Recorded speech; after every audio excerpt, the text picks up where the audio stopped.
Bonjour et bienvenue dans le chapitre 16 de votre livre sur les transferts thermiques. Dans ce chapitre, nous allons commencer par parler des différents modes de transfert thermique et aborder la notion de flux thermique à travers une paroi. Nous verrons dans le deuxième paragraphe très rapidement le bilan thermique pour la Terre avec la notion d'albédo. Et nous terminerons ce cours avec la loi de Newton qui permet de décrire l'évolution de la température d'un système incompressible en fonction du temps. Premièrement, différents transferts thermiques. Il existe trois modes de transfert thermique, par conduction, par convection et par rayonnement. Le transfert thermique par conduction nécessite un milieu matériel puisque l'agitation thermique va être transférée de proche en proche dans le milieu matériel généralement solide. Il n'y a pas de déplacement de matière et c'est par exemple le cas d'une cuillère qui est chauffée dans un thé qui est chaud ou une poignée de casserole, mais pour éviter cela, on utilise généralement des matériaux qui sont des mauvais conducteurs. Le transfert thermique par convection nécessite également un milieu matériel, mais comme cette fois l'énergie est transportée par des mouvements de matière, le milieu matériel doit être un fluide, c'est-à-dire un gaz ou un liquide. C'est par exemple l'air qui va se réchauffer au contact d'un radiateur, puis s'élève dans la pièce, et l'air froid qui redescend parce qu'il est plus dense. Des mouvements de convection ont également lieu lorsqu'on fait chauffer de l'eau sur un feu ou une plaque de cuisson. L'eau chaude s'élève et l'eau froide redescend. Le dernier mode de transfert thermique est le rayonnement. Il ne nécessite pas de milieu matériel, l'énergie est transportée par des ondes électromagnétiques, c'est le cas de la Terre qui reçoit de l'énergie du Soleil, ou encore d'une personne qui est face à un feu et qui ressent le rayonnement.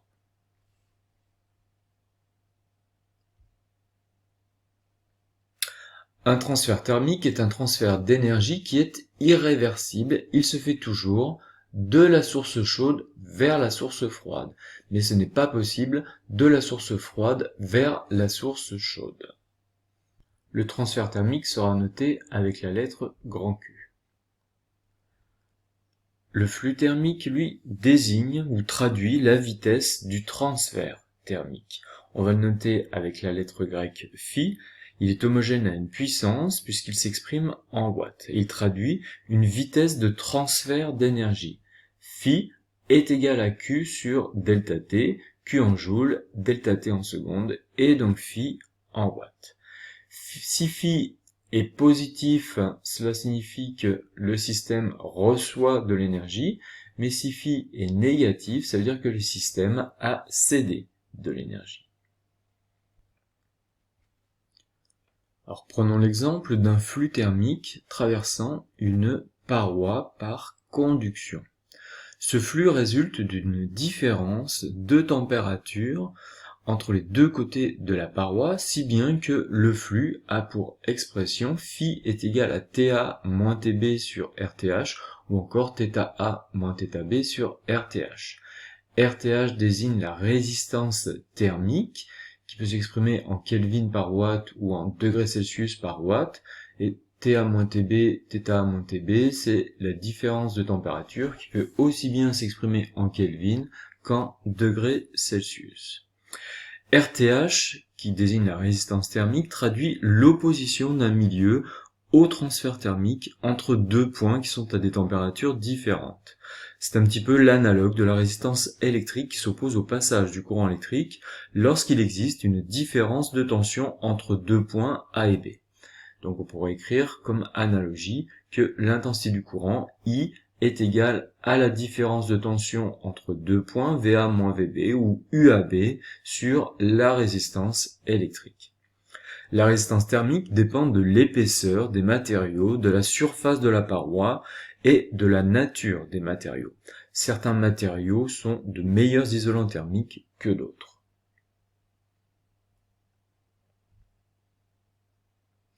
Deuxièmement, température terrestre moyenne. La Terre reçoit du Soleil de l'énergie ou de la puissance incidente.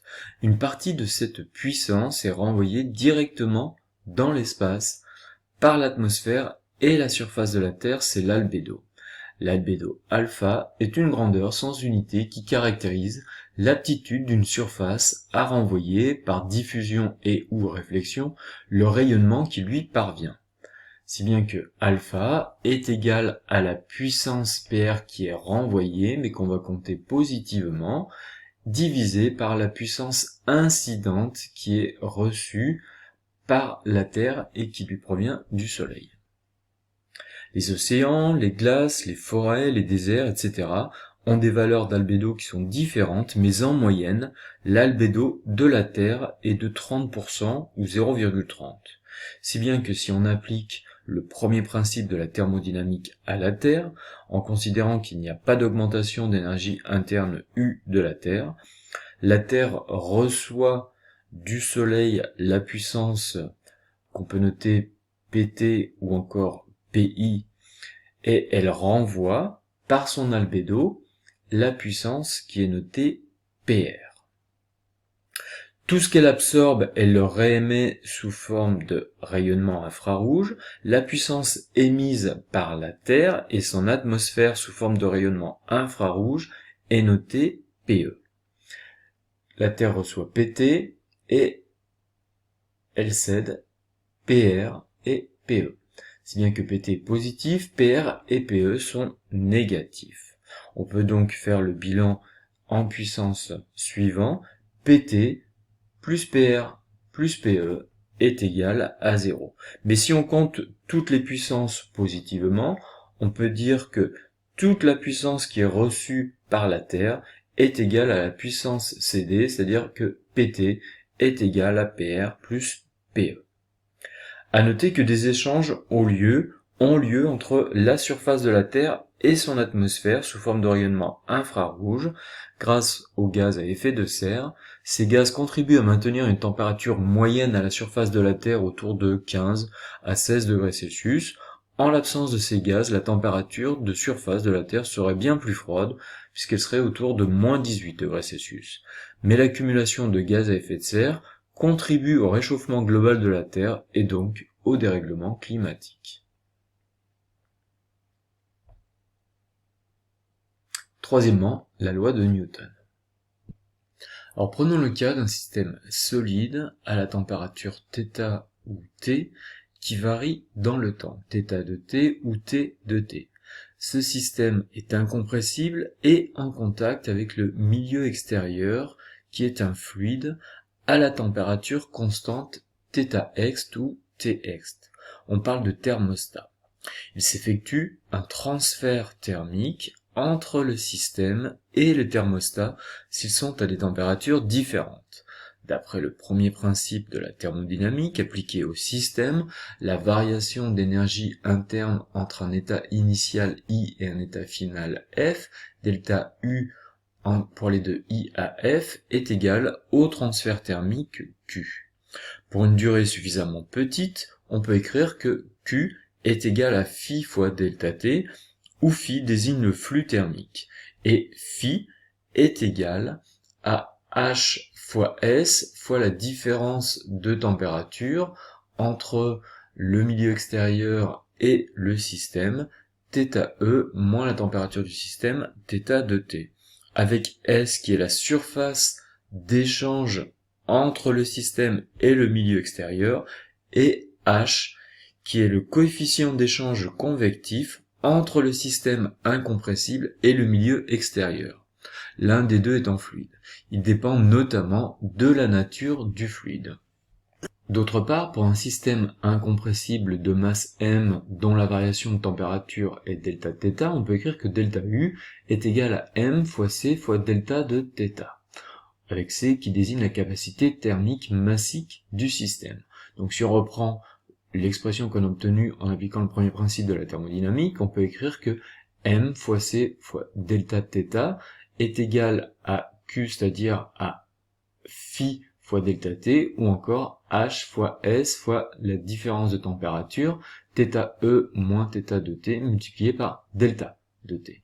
Donc cette expression, si on divise dans un premier temps par m fois c, puis dans un deuxième temps par delta de t, on obtient delta de θ sur delta t est égal à h fois s sur m fois c, multiplié par θe moins θ de t. Lorsqu'on fait tendre delta t vers 0, la limite de delta θ sur delta t est égale à la dérivée de θ par rapport au temps, que l'on va noter dθ sur dt, et il vient que dθ sur dt est égal à moins h fois s sur mc multiplié par θ, plus h fois s divisé par mc multiplié par θe. C'est l'équation différentielle vérifiée par la température θ du système. Donc une équation qui est de la forme y' est égale à ay plus b, avec a différent de 0, et dont les solutions sont de la forme y est égale à k fois e de ax moins b sur a, avec k qui est une constante d'intégration réelle. Pour résoudre cette équation différentielle, il faut remplacer la fonction y par θ, la variable x par le temps t, la constante a par moins h fois s sur m fois c, la constante b par h fois s sur m fois c, et le tout multiplié par θe. Si bien que les solutions sont de la forme θ est égal à k fois e, enfin exponentielle de moins hs sur mc fois t plus θe. On détermine la constante k à partir des conditions initiales sur la température, c'est-à-dire qu'à t égale à 0, eh bien la température est égale à θi, et on va trouver que k est égal à θi moins θe, si bien que θ de t est égal à θi moins θe ou θ extérieur, multiplié par e de at, avec a, on le répète, qui est égal à moins h fois s sur m fois c, plus θ extérieur. Et on a donc une évolution de la température du système en fonction du temps, qui est une exponentielle décroissante.